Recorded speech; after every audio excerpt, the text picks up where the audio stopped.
Ladies and gentlemen, welcome back to Pokemon Fire Red Omega for episode 49 of the playthrough. Here we are back in Cerulean City, which is a sight for sore eyes. When was the last time we were in Cerulean City? But the reason why we're here is because episode 49 is going to be a rather special episode. Not only is this likely going to be the next to last episode of this entire series, but it's also going to be the episode in which we finally, after all this time, go and check out the Power Plant. For those who don't know, the Power Plant is a somewhat hidden area here in the Kanto region, and the reason why I say it's somewhat hidden, even though it's clearly here on the map, is because you don't organically go to the Power Plant while you're just playing through the game itself. When you're going through this area right here, you're basically going from Cerulean City down to Lavender Town, and of course you end up using the Rock Tunnel, but by that point in the game, you don't have Surf, and therefore you don't take advantage of this body of water, which can be found right here, and that's the only way to get to the Power Plant. So basically, the only way to get there is to get Fly, go back to Cerulean City, or simply run back there. Who wants to do that? And then go over to this area, use Surf, and then basically go down the coast until you can actually go into the Power Plant itself. It's a weird location, but it's worth going to because it's the only place in the game you can find the legendary bird Pokemon Zapdos, who of course I would like to catch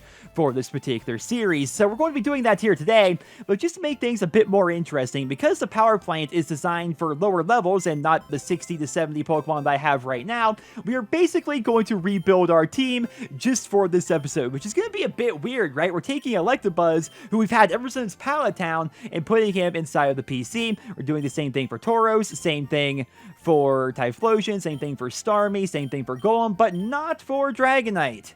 And the reason why is because you have to have at least one Pokemon in your party. So we can't basically deposit our entire team, at least as of right now. So throughout the very long history of us playing Fire Red Omega here, we've captured a decent amount of Pokemon. Some were given to us, like the Squirtle and the Bulbasaur and the Charmander and the Totodile and all the other starters. But other ones we end up catching at random points in the game. Like, for example, we got ourselves Snorlax, right? We end up getting a Venomoth and a couple of Kangaskhan and a Pinsir while farming for Tauros back at the Safari Zone. We could be using them, but I feel like we should be using Hitmonchan. That'd be fun. I would like to use Hitmonlee as well. That'd also be pretty cool. I also think, I'm not sure, but I feel like the Pokemon at the Power Plant are roughly level 30, so that should be a somewhat fair fight. And then from here on out, I think we should use some of the really cool legendaries that we have. So I want to use Articuno, because Articuno is my favorite legendary bird by far. We can go ahead and grab Entei, right? We have room for Raikou as well. And then, after we go ahead and deposit our Dragonite, we can actually pick up Moltres, then basically have a full team of either legendaries that we've picked up, and then Hitmonlee and Hitmonchan, just randomly, because they're actually going to be of a somewhat even level, whereas the other Pokemon, I feel like they're going to be over-leveled, but I could be wrong. This is Fire Red Omega, and I've never actually been to the Power Plant in Fire Red Omega, so I really have no idea. But there you go, ladies and gentlemen, here is going to be our really goofy and really fun team. I could actually teach them some TMs, I suppose. I mean, what do I really want to teach them, though? Like, besides Fly? Like, what do I actually have here in the TM case? I'm not even entirely sure.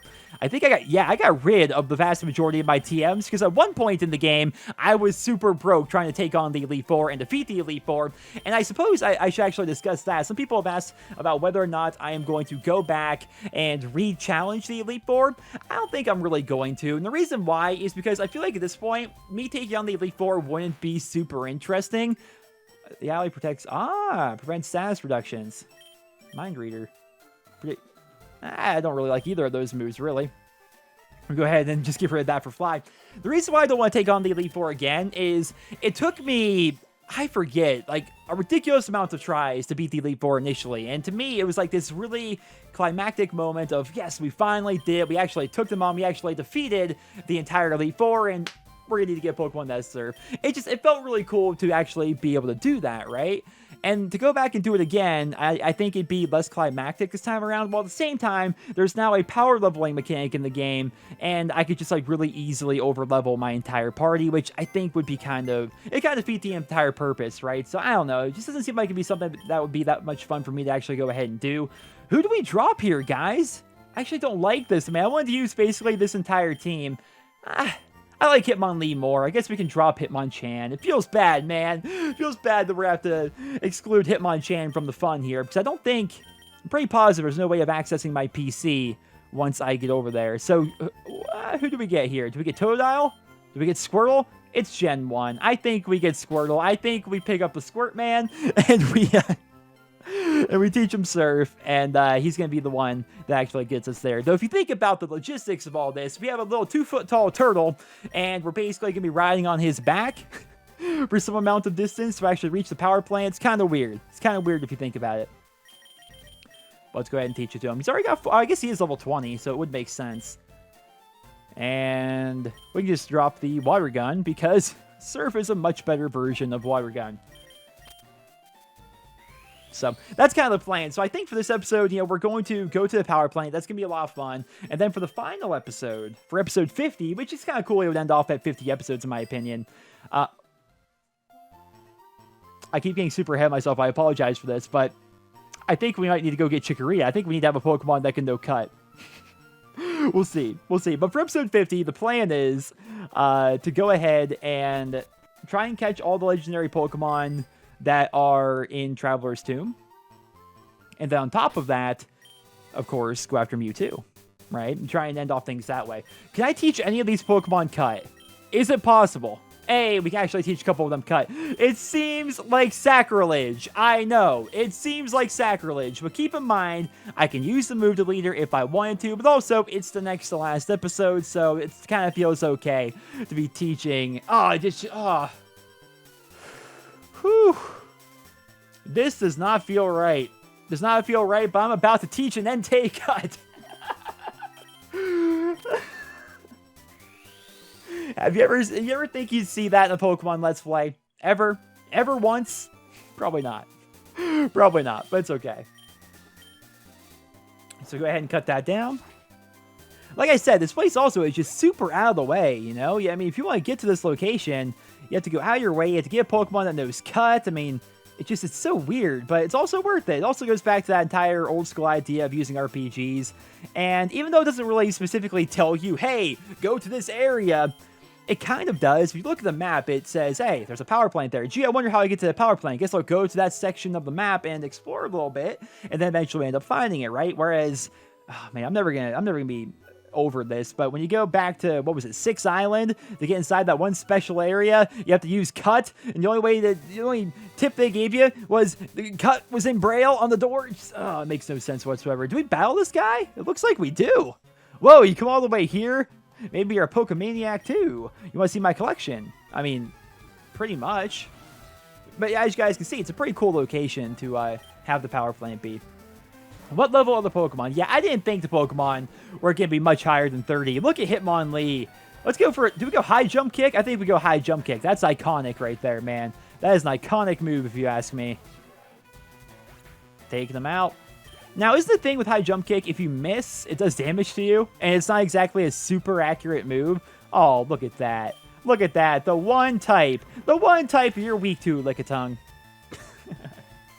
Just happens to be Hitmonlee's fighting type. If you guys could, down in the comments, let me know. I have to know. I might actually put a poll about this on Twitter, too, because I'm interested to see what even more people would think about it. Hitmonlee or Hitmonchan? Who do you go with? By the way, here is the power plant. Let's go inside. Oh, I like the music already. I can dig this. I can dig this. Now, I wonder what all... Oh, I remember this mechanic. I remember this mechanic. I'm not even going to spoil it, because I know a lot of you guys, the reason why we're going to the power plant is, one, for the sake of completion, but two, a lot of people have never actually seen the power plant before, right? And this guy's level 38. It's kind of cool. A lot of people have never actually seen the power plant before, and I want to show that to you guys. You know, I want this to be like a full playthrough, you know? Ooh, that did not do nearly as much damage as I was hoping for. Let's focus our energy. Always going for the Encore, which is going to force me to use the high jump kick again. I mean, I'm fine with that. I mean, the more the better, right? Now he's going to charm me. He's going to lower my attack harshly. Not something I was really hoping for. I guess I should go back to the focus energy, but... Wow. I don't even have time to, like, really choose my move here. He's going to charge up his power and move his high jump kick. Oh, it's because Encore is forcing me. Okay, that makes a lot of sense, actually. How did I not see that? All right. So, yeah, we're going to basically explore the entire place. This is also one of those iconic, legendary places in the Kanto region. So I'm excited to see what's going to be here. We have ourselves a Voltorb. level 38. Now, here's the thing about Hitmonlee. I'm not sure. Oh, I was going to say, I'm not sure if I can run away from battles like that, which I probably would end up losing. I want to see all the different electric types that are going to be here. All right, we have +1 Minun, of course. And I just realized, as both of the sprites for these Pokemon were appearing, I'm like, wait, is that a shiny? Because I haven't like seen one of these in a while. And then I realized we didn't see a single shiny in this playthrough. In fact, I don't think we've seen a single shiny throughout any of my Pokemon playthroughs, which is kind of to be expected. I mean, it's super rare, right? I mean, what are the chances of a shiny? Like 1 in... I'm not even going to battle with Pikachu. Oh! I think it's like 1 in 3,000, 1 in 5,000. It's absurdly low. Like, absurdly low. And so if you find a shiny, it's a pretty big deal. Ooh, that slam. Oh! And then the high jump kick. I guess Pikachu does not have a lot of defense, right? What do we have down here? Ooh, Pokeball. Another Pikachu. Well, at least we know with 1 high jump kick, we're good to go. And I was spamming the A button while I was taking a drink, and I'm going with a regular high jump kick, and not the high jump kick. This is just a regular one. And I missed. And I hurt myself because I crashed. And I knocked myself. Classic Hitmonlee. All right, you don't. All right. Okay, that's fine. This Pikachu doesn't want me to escape. Oh, look at the Entei. So we're going to come in here and use an Ember because the legendary Fire Dog knows the most basic fire move possible. No Flamethrower. No Fire Blast. None of that. Oh. I hope that was a surprise to some of you guys. I really do. Oh, there's Articuno. Wonderful Pokemon. I think a fly should be all I need here. Oh, of course you go for a self-destruct. Is that going to knock out Articuno? Oh, of course it doesn't. Perfect. So, here in the power plant, you're going to find a bunch of those items on the ground. You're going to think that's a Pokeball. But in reality, they're actually going to be Voltorb or Electrode. Now, some of them are actually items. Other ones are Voltorb and Electrode, which is kind of interesting. Like, it's a fun little thing that I remember from my childhood. So it's kind of cool to see that again. And, you know, Magnemite, it's not worth it, man. If you were a shiny, it'd be worth it. But you're not a shiny, therefore not worth it. Part of me wants to drop a Repel, but I really just like seeing all the Pokemon that are here right now. Then again, I think we're going to see different combinations of pretty much the same Pokemon over and over. So, might not actually be worth it. Let's see. Ooh, another item. Potentially. Or, I don't remember what... Ooh, that's a cool looking sprite. At least when it's coming in, it almost looks like it's bugged out there for a second. Magneton's a cool Pokemon. If I didn't have Electabuzz, then maybe Magneton I'd consider having. Because it's kind of fun to have an electric Pokemon, right? Hey! I guess we should have came here much earlier. So Thunder, for those who don't know, is like pretty much like some super good electric move. Like really good, does a lot more damage than Thunderbolt, for example, but it's also less accurate, right? But still, it's like the super powerful electric attack.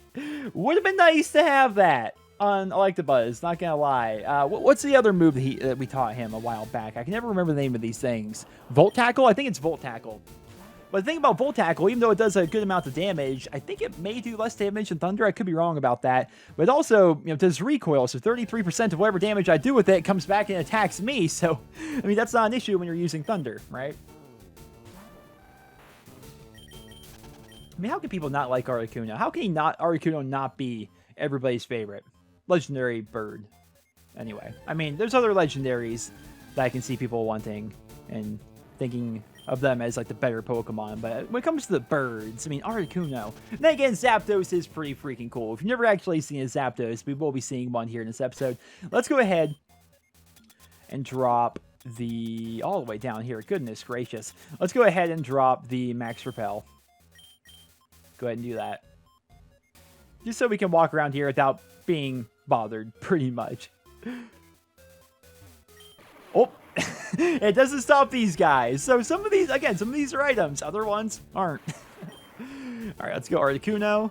It's probably going to self-destruct on me before I can do anything. And this is another reason why these things were so annoying, by the way. is it would oftentimes self-destruct, and if your Pokemon are of an appropriate level, that's probably going to knock out your Pokemon, which is super annoying. But right there, Articuno flew up, and therefore the self-destruct didn't hit it, so basically just blew itself up for no reason. This is probably going to be an item, I would imagine. Oh, Thunderstone. All right, cool stuff. It almost looks... I don't understand, like, what's supposed to be in here. Like, what are the rocks here for? And these drums, like... Are they oil? Or, like, nuclear waste? Trash? Like, you know? It's kind of odd. I'm not entirely sure what all that stuff is supposed to represent. Of course, there are a bunch of machines here, but there's also nobody running the power plant, which this may have actually been covered in the anime. I'm not entirely sure. But it doesn't seem like there's actually anybody here besides our boy. Besides our boy. Let's go ahead and save. Let's go ahead and save. Okay, so this is actually much better too. With this Pokemon likely being level 50, that means my Pokemon can actually take it on without, you know, knocking it out pretty much instantly. So I guess we go for the Raikou here. Legendary electric Pokemon versus legendary electric Pokemon. That's gonna be pretty cool. I just realized we never actually found Suicune or Suicune in this series. Although I imagine I passed him at one point. Huh, I'd have to look that up maybe. I want to catch him for the final episode for sure. Zapdos, level 50. As you guys can see, this is why so many people like Zapdos. He's freaking cool looking. And, of course, he's an electric Pokemon as well, which is a pretty popular type as compared to, like, Ice, you know? Oh, look at Raikou, though. That spray is sick. Okay, so I want to hurt it without knocking it out. So we're going to go for Extra Sensory, which is basically just a psychic attack. That does decent damage, and he flinched. All right, we're going to keep on doing that. I would like for the Zapdos to use, like, especially against another electric type, he's likely to do this. Use something like Drill Peck or some sort of a physical flying attack. Because I would imagine, does Raikou actually... I'm not sure if Raikou has... is it called Spark? What's the name of the ability? I'm going to look it up real quick. Nope, not Shift, sorry. What is the name of it? Pressure, no. I think it's called... No, Static, not Spark. It's called Static. That's what Electabuzz has as an ability, which means whenever it gets hit, anyone does a physical attack to Electabuzz, there's a chance it could paralyze itself, which is actually super helpful. We don't have that here for Raikou, so we're going to have to do it the old-fashioned way and just try to really weaken Zapdos and then spam Ultra Balls on it. Okay, decent damage there. Decent. I think one more Thunderbolt is all we really need here, and it's protecting itself, which is whatever. Or Thunder Shock, I said Thunderbolt. I mean, who uses Thunder Shock? It's been many, many episodes. Oh, perfect! Since we had a Thunder Shock in our party. And now we can just drop one of our many Ultra Balls. I will be getting many more before the final episode, because there's going to be a lot of Pokemon catching in that episode. Oh, Zapdos, he ain't going down without a fight. He ain't going down without a fight. But here's the thing, man. Oh, no. Because Raikou has that ability that raises the PP usage of Zapdos, it's possible that Zapdos is going to run out of PP eventually. And if it does, it's going to use Struggle. And Struggle is a weird move. All Pokemon have it. Basically, if you run out of all of your PP, you can use Struggle, which does a little bit of damage as a normal attack, but also hurts you in the process with recoil damage. So Zapdos may knock itself out if it gets to the point where it's going to be struggling. So what we should actually do here is put out... Actually, Entei may have the same issue. Does Entei have the same issue? Let's find out. It does! Oh no! And so does Articuno! Hitmonlee doesn't, and so does Moltres! Okay, well, never mind. No Pokemon I can put out that won't get knocked out immediately does not have that ability. Come on, Zapdos. Time to go down, buddy. Don't you want to join your friends? I have your other two legendary birds. They're really happy in my PC. I mean, look at them. They're out here having fun right now, man. It's great. It's wonderful. Of course not. This is also... I'd love to hear your guys' feedback on this in the comments.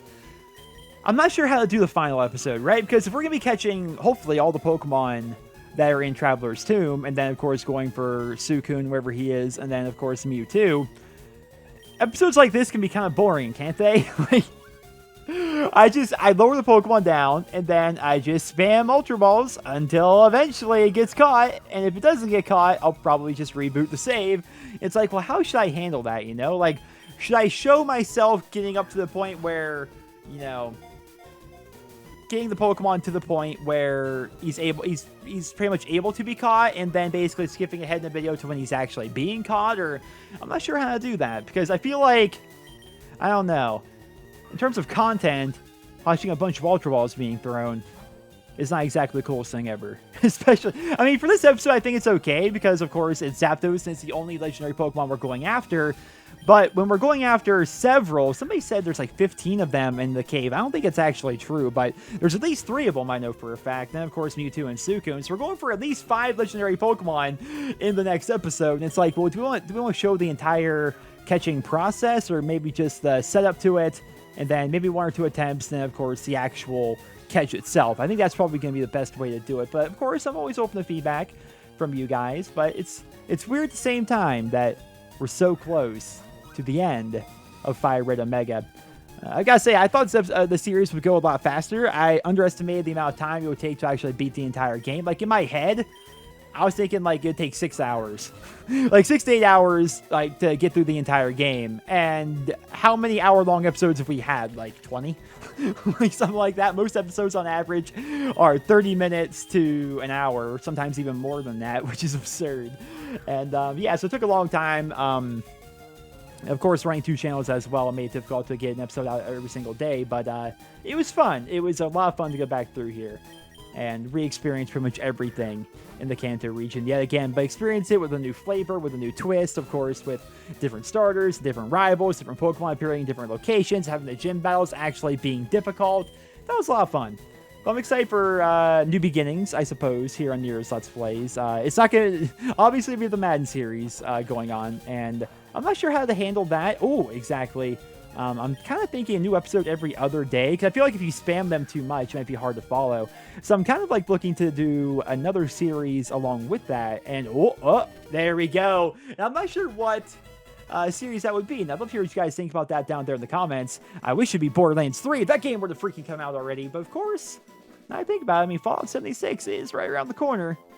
That's gonna be a lot of fun. But Zapdos, ladies and gentlemen, was caught. One of the legendary bird Pokemon, the final one. He's actually only 5 feet tall, which is, I guess if you picture a 5-foot-tall bird with wings that wide, it's pretty intimidating. While it's flying, it makes crackling and snapping sounds, I would imagine. And we're not going to give it a nickname. Who are nicknames legendary Pokemon? You're just rude. You should have your Pokemon license revoked.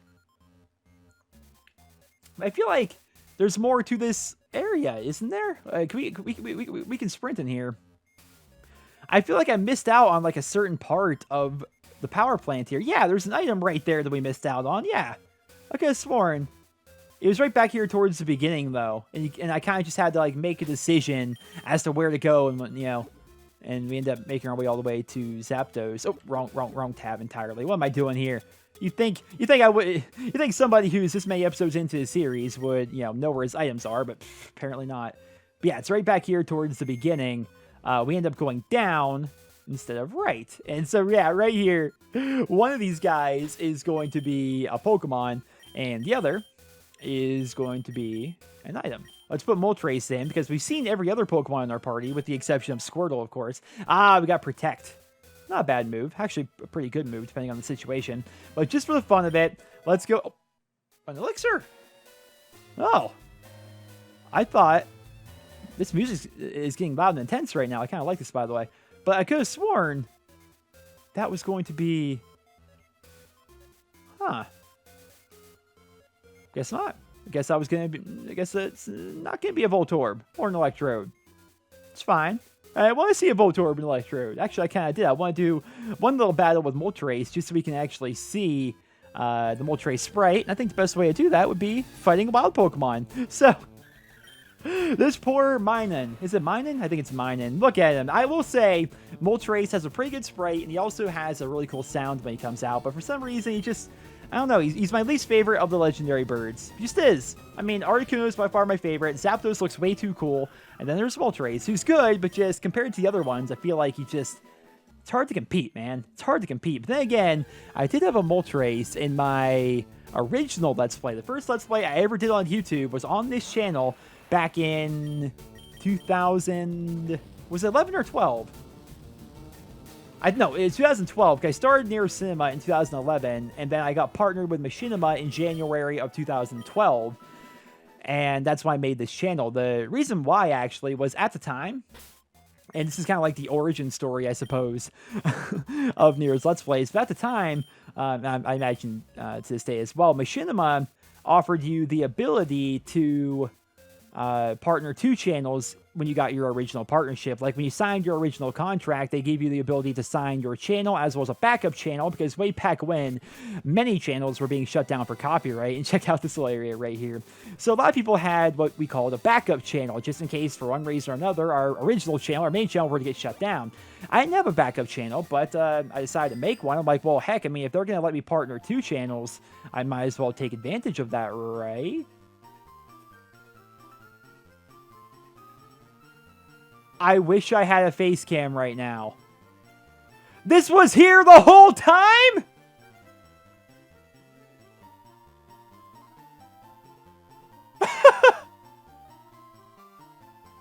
There's no way, dude. There's no way. Please say that's something they did specifically for Fire Red Omega, please. Because I look like a fool for never having noticed that. No. I have to Google this. I have to Google this. There's no way that's actually in the actual Kanto region games. Aha! I knew it. I knew I was not crazy. As you guys can see, in the original Pokemon games, that was not there. Like, this was entirely fenced off, though it was a location, oddly enough. Like, this path was actually there. It was just blocked off for one reason or another, which is definitely pretty interesting.